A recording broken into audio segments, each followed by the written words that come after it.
Jadi lebih ke arah fungsinya mengatur kecepatan, dan bisa jadi karena RPM yang kita gunakan kurang tinggi ya, sehingga putaran feed roller menuju ke chopper itu terlalu lambat ya, dengan kecepatan unit kita yang tinggi, sehingga pengirimannya itu terjadi stuck nanti di chopper ya. Itu manfaat dari chopper pressure. Oke, jelas ini ya. Jadi dari sini kita sudah mendapatkan setup lapangan poin 1 ya. Selain itu di setup juga kita harus mengatur berapa ketinggian topper untuk memotong tutup ya. Juga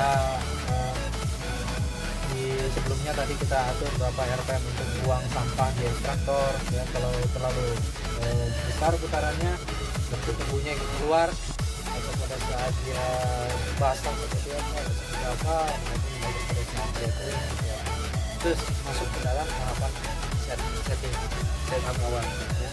Setup awal sebisa mungkin dalam satu row pertama itu sudah ditemukan proses setup, baik dari kecepatan ekstraktor, kecepatan alat, maupun target potong dan lain sebagainya.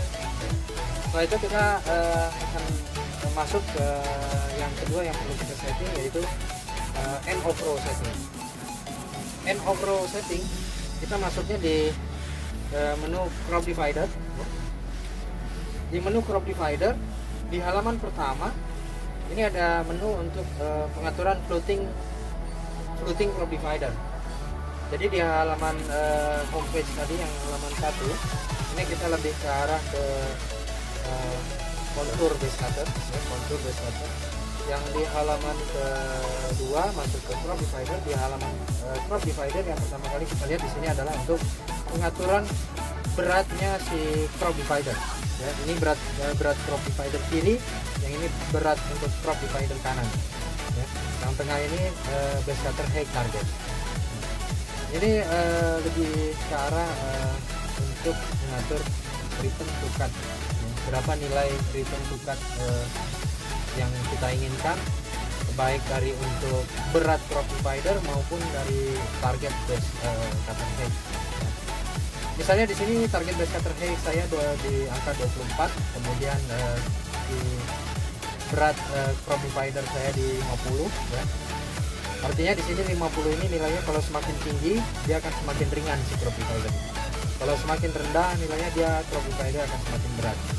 Tergantung kebutuhan pemakaiannya. Jika kita butuhkan di kondisi basah misalnya, kita mungkin perlu kurangi berat crop divider agar dia tidak masuk ke dalam tanah ya. Atau begitu juga sebaliknya, pada saat posisi kering kita butuh crop divider ini beratnya lebih berat. Berarti supaya nilainya ini ditambah Pak kalau waktu kering gitu ya, bisa kita tambahkan ya. Kemudian di sini ada enable box, kita bisa aktifkan crop divider sebelah kanan saja atau kita aktifkan sebelah kiri saja ya. Kadang-kadang kan kita lihat kalau tebunya lurus ya, kita tidak terlalu berpikir bahwa tebu itu banyak yang roboh. Crop divider sebelah kiri mungkin hanya cukup untuk gantung saja di atas tanah, dia tidak ada masalah. Pada saat kita berangkatnya dari barat menuju ke timur, mungkin crop dividernya kalau kita ambil tebunya dari tebunya di sebelah selatan ya, kita butuhkan crop divider sebelah kanan untuk floating. Pada saat kita dari timur menuju ke barat, mungkin kita hanya butuh sebelah kiri untuk floating, sebelah kanan. Oleh karena itu di sini ada konfigurasi untuk mengatur kita mau aktif crop divider sebelah kanan saja floatingnya atau crop divider sebelah kiri saja floatingnya. Ada di sini. Di konfigurasi masuk ke sini, kita pilih misalnya ini ada divider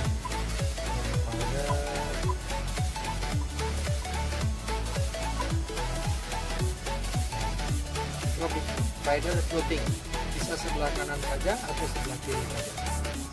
Ini artinya buat kita crop divider itu kalau selalu bersentuhan dengan tanah, dia sepatunya akan cepat habis. Jadi kalau kita bisa manfaatkan konfigurasi ini, bisa jadi sepatu itu tidak cepat habis. Karena kalau tebunya semua berdiri tegak, ya, maka pertama itu nanti ada crop divider ke kanan kan? Karena fungsi crop divider itu untuk menarik tebu, ya, terutama yang itu masuk ke dalam tengah. Oke, balik lagi ke crop divider. Finder, masuk ke menu ini lebih ke arah return to cut ya. Dengan kondisi berat Crop Divider kita adjust, enable semua boxnya, kemudian masuk ke menu berikutnya ya, di dalam Crop Divider ini ya, saya masuk ke menu sini ya, ini. Di sini ada end of row enable box, ada return to cut enable box. Jadi untuk return to cut enable box kita perlu checklist ya untuk mengaktifkan return to cut. Return to cut ini dia nanti akan turun semua dari base cutter maupun Crop Divider dengan settingan yang sudah kita set di awal. Di awal itu kita set, kebetulan di sini kita awal set base cutter height target di 24. Kemudian nanti Crop Divider akan ikut turun ke bawah dengan settingan berat yang tadi sudah kita setting di 50 ya. Jadi kalau dia udah menyentuh tanah, maka dia akan aktif untuk floating Crop Divider. Jadi return to cut lebih ke arah setup awal yang kita dapatkan, yaitu berapa base cutter height target dan berapa berat Crop Divider yang sudah kita setting. Kemudian untuk end of row di sini kita bisa aktifkan untuk pada saat kita sudah sampai di ujung row, kita aktifkan end of row ya. Nah, kita aktifkan end of row ini dengan maksud pada saat kita manuver, kita memanfaatkan end of row ini untuk aman pada saat manuver di ujung row ya. Karena syarat untuk bermanuver, Crop Divider harus kita naikkan, base cutter harus kita naikkan supaya dia aman dari tanah indukan ya. Setupnya kita bisa atur secara manual dengan cara kita gerakan Crop Divider sesuai dengan yang kita inginkan ya. Kemudian kita gerakan juga Crop Divider yang sebelah kanan dan kiri, serta kita gerakan juga base cutter height, misalnya sekarang di posisi 99. Setelah kita gerakan secara manual, baru kita capture. Bisa kita capture masing-masing atau kita capture sekaligus. Nah, seperti ini. Jadi posisi Crop Divider sekarang itu 28 sebelah kiri, 34 sebelah kanan, base cutter 99. Ini sudah saya capture dan nilai ini menjadi nilai end of row saya pada saat operasi. Ya. Nah, dari sini sudah saya setup. Sudah saya dapatkan nilai setup awal, sudah saya dapatkan nilai untuk end of row, sudah saya dapatkan nilai ya. Selain dari sini ada juga menu untuk pengaturan sensitivitas dari Crop Divider ya. Sensitivitas Crop Divider di sini berdasarkan waktu. Di sini kalau kita cek ada informasi, ada tanda-tandanya, kita bisa baca floating Crop Divider untuk resume enable box.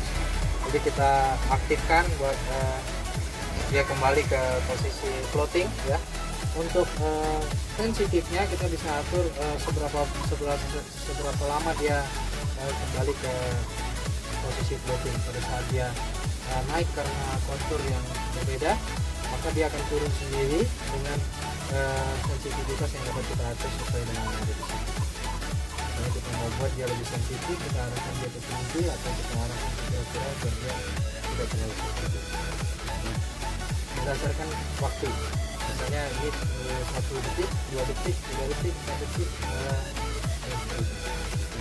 semakin cepat, artinya semakin cepat dia akan turun. Di sini untuk floating Crop Divider, kemudian di sini untuk enable box untuk yang kaitannya base cutter tracer terhadap kontur base cutter fungsi di sini ya. Yang saya bilang tadi, kontur base cutter itu parameternya ada 2, yaitu dari base cutter height target dan yang kedua adalah tracer. Nah, di sini kita bisa disable fungsi parameter tracer untuk kontur base cutter, sehingga nilai yang digunakan hanya berdasarkan base cutter height target. Kalau saya aktifkan, 2 parameter itu akan aktif. Kemudian di sini ada nilai untuk sensitivity-nya, nilai base cutter tracer timer meter ya, berdasarkan waktu.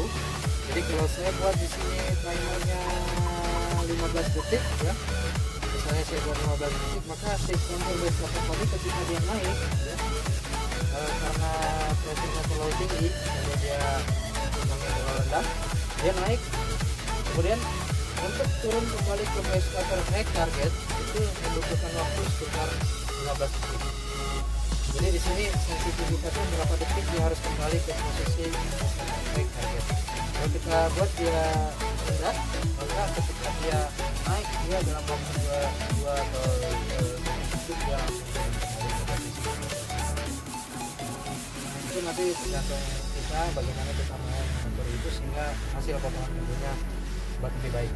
Kemudian yang di bawah sini ini juga sensitivitas ya, dari base cutter height ya, base cutter height di sini ada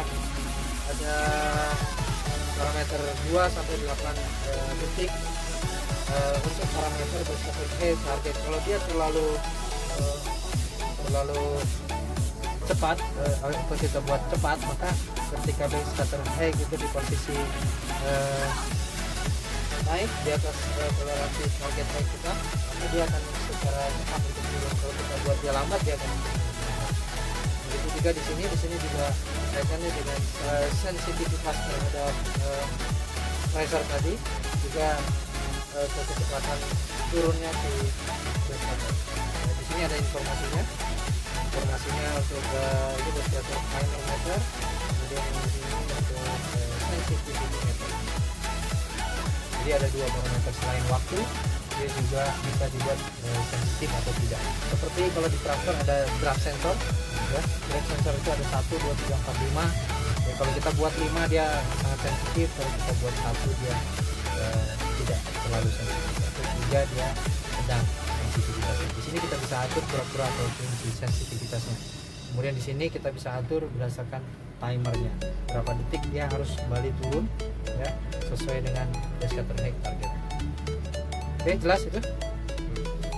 Ini semua pengaturan untuk mengatur yang 3 poin tadi, setting, kemudian floating, end overall dan floating. Oke, saya rasa kita belum sempat buat running ya. Untuk tes saya baru jelaskan. Mungkin besok pagi kita coba sekitar setengah jam kita tes untuk melihat isu yang tadi saya jelaskan, supaya paham bagaimana simulasinya ketika kita setup lapangan untuk potongan tebunya, kemudian kita setting untuk end of row ya, di akhir ujung row, kemudian kita manuver dan kita masuk lagi untuk proses tebang. Oke, itu dulu ya.